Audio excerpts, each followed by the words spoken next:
10개를 거쳤고 20년째 네트워크를 하고 있고 어떤 회사는 생길 때 내가 보상 플랜을 만들어주는 회사만 해도 10개가 되고 회사 오픈을 했는데 내가 10개 회사 오픈을 했고 내가 한번 움직이면 2,000명이 따라 움직이네 전국에 센터가 50개나 있고 이런 이야기를 막 한단 말이에요. 그러니까 사람들이 뭐 나는 이제 알았는데 나가보니까 무림의 고수들이 너무 많은 거잖아.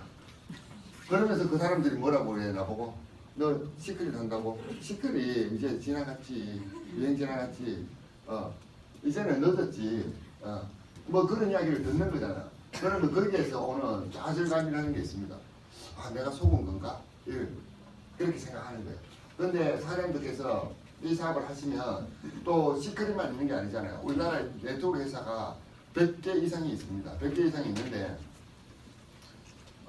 큰 회사들은 25년 됐습니다. 회사 우리 한국에서 역사가 25년 되고 20년 된 회사들도 있고 10년 된 회사, 뭐 5년 된 회사.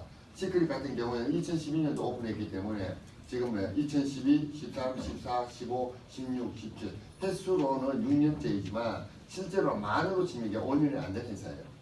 그런데 이제 저 같은 경우에는 시크릿 우리 한국에 이제 오픈돼서 회원으로 가는 그날부터 시작해서 지금까지 하고 있고 대부분의 사람들은 이제 사람이 뭐 2주 됐고 뭐 어떤 분들은 1개월, 5개월, 1년, 2년, 3년 이 자리에 계신 분들은 대부분 한 3년 차 이 정도라고 봅니다. 보는데 그러면 내가 이제 시크릿이라는 도구를 들고 나가는데 우리 대한민국에 네트워크에 전체 회원 등록됐던 사람의 숫자가 2015년 기준으로 몇 명이라고요? 800만 명. 벌써 4,000명 때 자료가 나오잖아요. 그러면 사장님들은 뭐야? 800만 분의 1인 거잖아요. 그럼 이것은 어떤 확률하고 똑같아요?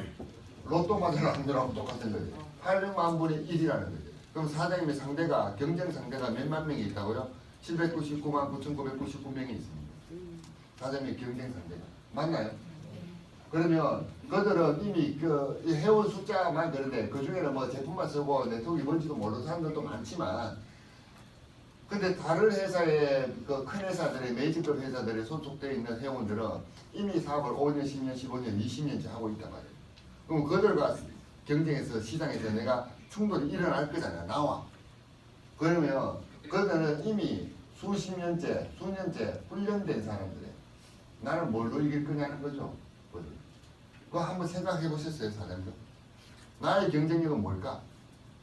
왜? 거기는 훈련된 사람들이 있는 거잖아요. 그들과 내가 필드에서 접점에서 딱 맞닥뜨려졌어. 그럼 어떻게 하겠냐는 거지. 그래서 이 사업은요, 개인의 경쟁력의 문제예요. 시크릿의 문제가 아무것도 없는 거지. 그러면 개인의 경쟁력의 문제이고, 사람들은 이 SA라는 이런 과정들을 통해서 나의 경쟁력을 키우는 거예요. 물론 여기 안에만 있다고 제 경쟁력이 커지는 건 아니에요. 밖에서 우리가 필드에서 누구를 만나고 이런 했을 때 그런 경험들을 통해서 내가 맷집이 생기는 거거든요. 그런 것들과 여기에서 어떤 우리나라 네트워크 시장에서 시크릿이라는 회사에서 나의 포지션이 어딘지를 정확하게 인지하셔야 그들과 경쟁해서 살아나면서 이길 수 있습니다. 그래서 오늘은 SA 1주차잖아요. 1주차인데 지금 이제 사장님이 대한민국에서 우리나라에서 정확하게 내 포지션이 어딘지를 지금 아셔야 되는 거예요. 그래 그 위치에서 내가 어느 방향으로 가고 있는지 나침판을 보고 가는 거잖아요. 그래서 변천사를 말씀을 드릴 거예요. 변천사를 말씀을 드리고 우리 글로벌링스가 지금까지는 이제 뭐 에세이나 뭐 이렇게 해석을 나오는데 곧 이제 사장들은 요거 사장 다 이거 알고 계시는데요. 정말 이뻐요 이게 보면. 근데 되게 이쁜데 멋있는데 이게 어떤 옷에 붙어 있더라도 잘 어울리는 거예요. 제가 봤을 때는 그런 거예요. 요즘 이제 남자들이 가서 옷 사면 뭐 이렇게 막 붙어 있는 거 있잖아요. 그거 보고 뭐라고 그럽니까? 네? 보토니에는 좀 큰 걸 이야기하지 않나요? 옷 살 때 좀 이렇게 다 보토니에라고 합니까? 근데 이제 이게 붙어 있는데 이걸 보고 누군가가 붙어 있다고 보토니에라고 뭐라고? 아직 근데 이것을 보면 배지라고 핀이라고 사람들이 다 알아요. 누구든지 맞습니까?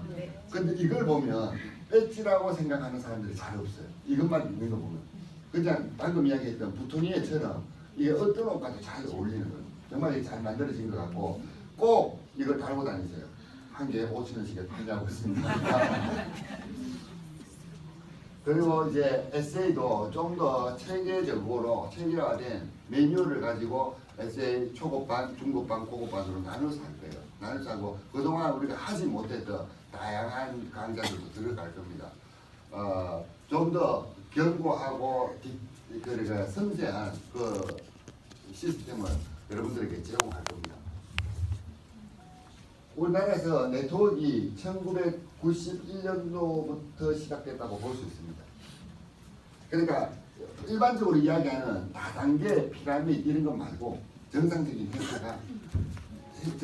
회사가 한국에 들어와서 네트워크가 시작된 게 1991년도다. 그러면 몇 살이에요? 10살 때. 맞네. 네. 이때 대한민국 사람들이 알고 있는 아메라는 회사가 이때 한국에 4월 1일 공식 런치. 그러니까 우리 어제 그저께 세미나 있는 그날 4월 1일 근데 뭔 날이에요? 만우절. 우리가 거짓말처럼 세미나를 너무 잘했잖아요. 이 회사도 거짓말같이 그날 오픈합니다. 첫 번째 세미나, 공식적인 세미나에 4,000명이 몰렸어요. 그 4,000명이 어떻게 알았을까?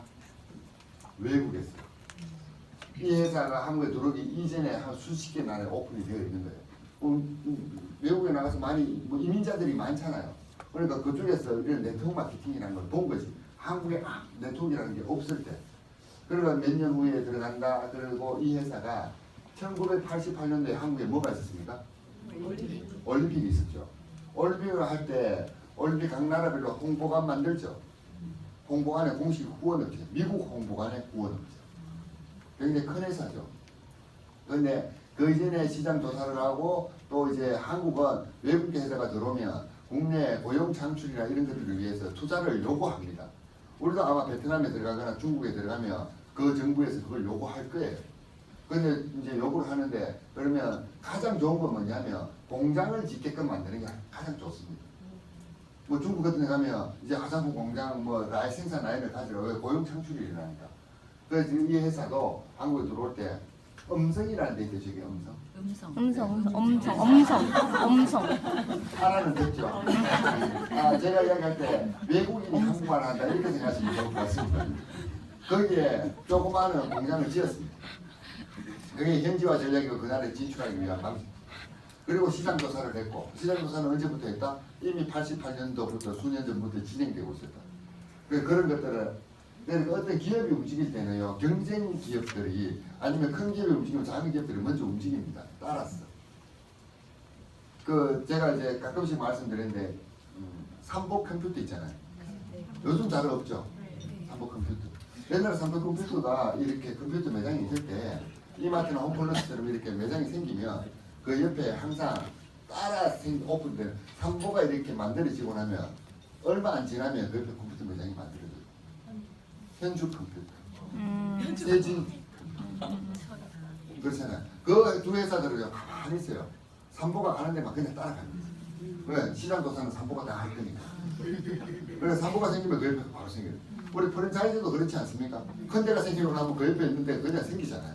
이런 것처럼. 그것처럼 이 회사가 한국에서 이제 시작을 한다고 하니 한국에 때가 됐는가 보다. 네트워크 마케팅은요. 이게 자본이 없이 시작할 수 있는 겁니다. 회원 등록되고 제품이 쓰면서 사업이 시작되는 거예요. 이게 좀 이상한 거예요. 그렇게 시작이 되는데 굉장히 고소득을 창출할 수 있는 플랜이에요. 그러면 이 일은 정작 누가 해야 됩니까? 돈이 없는 사람이 할 수 있는 일이죠. 그런데 권해보면 어때요? 돈이 없는 사람들은 또 안 해요.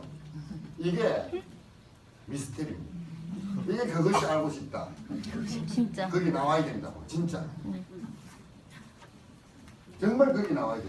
이것은 자본이 없이 할 수 있어요. 여러분들도 딱 생각나는 거죠. 이 네트워크 마케팅을 딱 설명을 듣고 이해를 하고 난 다음에 첫 번째로 생각나는 게 뭐예요? 내 가족이나 친구 중에 돈 없는 사람이 먼저 생각나죠. 네.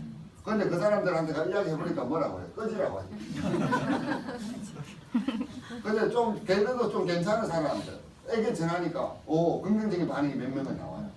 정말 이게 이상합니다. 근데 그들은 왜 그럴까요?